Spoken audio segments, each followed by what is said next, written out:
ભરૂચ લોકસભાની ચૂંટણી માટે આમોદનગર સહિત તાલુકામાં મતદારોમાં મતદાન કરવા માટે ભારે ઉત્સાહ જોવા મળ્યો હતો।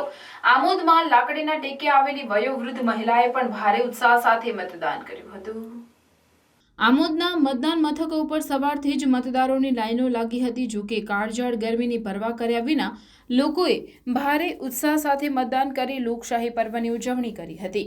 આમોદના રાજપૂત સમાજની બહુમતી વસ્તી ધરાવતા ગામડામાં પણ ભારે ઉત્સાહ સાથે મતદારોએ મતદાન કર્યું હતું।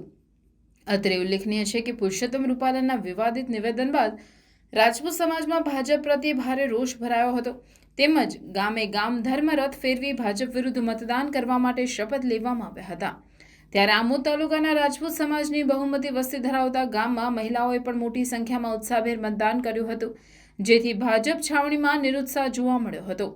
કાળઝાળ ગરમીને કારણે ચૂંટણી તંત્ર તરફથી મતદારોને કોઈ તકલીફ નહીં પડે માટે છાંયડા માટે મંડપ, પીવાના ઠંડા પાણીની વ્યવસ્થા તેમજ મેડિકલ ટીમની પણ વ્યવસ્થા કરવામાં આવી હતી। આમોદનગર સહિત તાલુકામાં શાંતિપૂર્ણ માહોલમાં મતદાન કરવામાં આવ્યું હતું। જંબુસર વિધાનસભાના ધારાસભ્ય ડીકે સ્વામીએ પણ નાહિયેર ગામે મતદાન કરી લોકોને વધુમાં વધુ મતદાન કરવા અપીલ કરી હતી।